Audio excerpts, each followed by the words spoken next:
আসসালামু আলাইকুম hello people welcome to our channel design bars আজকে আমরা স্কেচআপে এই ডিজাইনের টেবিলটা তৈরি করা শিখব তো আমি এই টেবিলটা একটু পাশে সরায় রাখি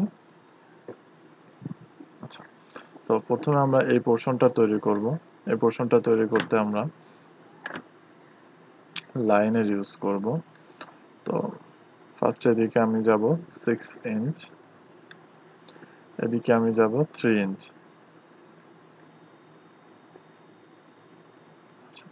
এবার এটাকে আমি প্রেস পুল করব এটাকে আমি প্রেস পুল করব 2.5 ফিট ওকে 2.5 ফিট প্রেস পুল করার পরে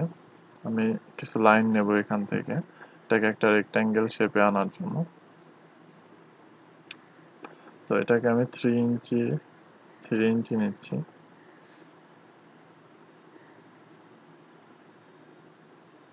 এটাকে প্রেস পুল করে দিচ্ছি তো এটাকে আমি 3 ফিট প্রেস পুল করতেছি 3 ফুল প্রেস পুল করার পরে এখান থেকে সেম ভাবে আমি আরেকটা লাইন নিব 3 ইঞ্চি যেহেতু আমি একবার নিয়ে নিছি সো আমাকে 3 ইঞ্চির রেফারেন্স দিয়ে দিবে স্কেচআপে কাজ করার এটা একটা সুবিধা নেক্সট আমি এখান থেকে 3 ইঞ্চির একটা আর আমরা যদি কিবোর্ড কমান্ডে কাজ করি আমাদের কাজটা অনেক সহজ হয়ে যাবে ওকে তো আমাদের এই পোর্শনটা কমপ্লিট তো এটাকে আমি একটু গ্রুপ করে নিচ্ছি মেক গ্রুপ আচ্ছা নেক্সট পোর্শন হচ্ছে আমাদের এই পাশেরটা তো আমি সেম ভাবে এই পাশেও করি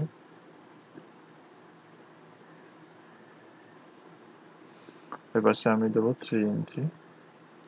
এদিকে দেব 6 ইঞ্চি আবার 3 আবার 6 আচ্ছা এবার এটাকে প্রেস পুল করব সেম ভাবে এটাকেও আমি 2 পয়েন্ট সরি 2.5 ফিট আচ্ছা এবার সেম ভাবে আমি লাইন নেব 3 ইঞ্চির এটাকে প্রেস পুল করে দেব তো এটাকে আমি 3 ফিট নিচ্ছি 3 ফিট নেওয়ার পরে সেম ভাবে এখান থেকে একটা লাইন নেব 3 ইঞ্চির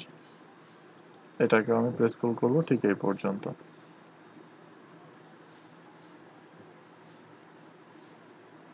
তো এখানে আমাদের রেফারেন্সটা দিচ্ছে আচ্ছা দিয়ে দিছে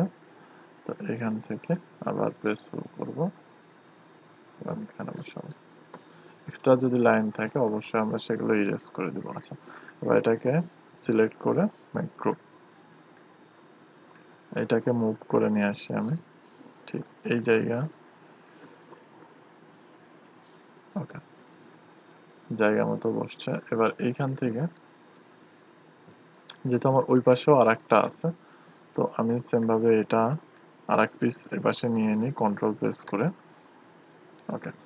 কন্ট্রোল প্রেস করে নেওয়ার পরে আমি এটাকে মুভ করব এদিকে 3.5 ফিট 3.5 ফিট আচ্ছা 3.5 ফিট মুভ করার পরে আই থিঙ্ক 3 ফিট মুভ করলেও হয় নাহলে অনেক লম্বা হয়ে যাচ্ছে আই থিঙ্ক ওকে এবার আমাদের এই পোর্শনটা তৈরি করতে হবে জাস্ট একটা টি শেপ তো আমি এখান থেকে শুরু করতেছি টি শেপটা এদিকে আমি গেলাম এদিকে যাব 6 ইঞ্চি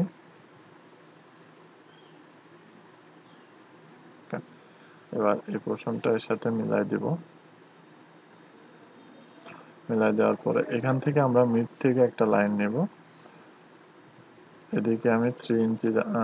ইঞ্চি যাব এদিকে আমরা 3 ইঞ্চি যাব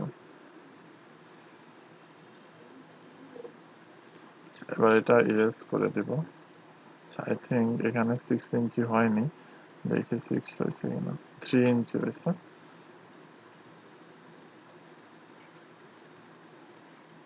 দিস ইজ দ্য 6 ইঞ্চি আচ্ছা এবার আমরা এটাকে এই পর্যন্ত নিয়ে ক্লিক করে দিলাম আর এটাকে আমি একটু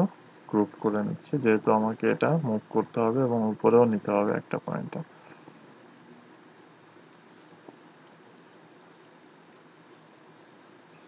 ওকে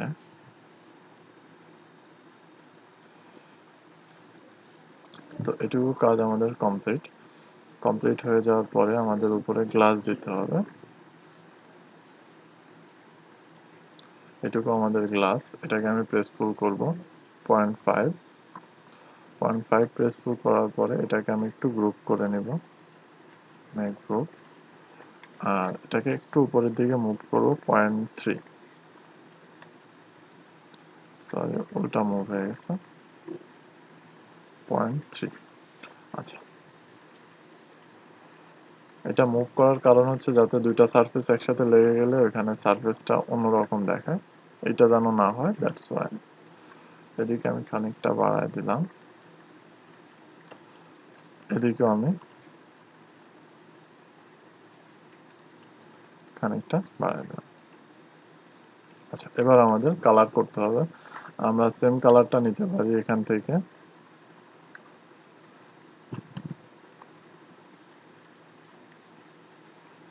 ওকে। নেক্সটে গ্লাসের কালারটাও আমরা নেই। তো এই হয়ে গেল আমাদের নতুন ডিজাইনের একটা টেবিল। তো আজকে এই পর্যন্তই। আপনারা আমাদের ভিডিওটা লাস্ট পর্যন্ত দেখার জন্য অনেক ধন্যবাদ। আশা করি ভিডিওটা আপনাদের ভালো লাগছে। আর আপনাদের যদি কোনো রিকোয়ারমেন্টস থাকে অবশ্যই বলবেন, আমরা সেইভাবে ভিডিও বা নতুন ডিজাইনের ফার্নিচার তৈরি করে দেখাবো। তো আজকে এই পর্যন্তই। Tata, bye bye.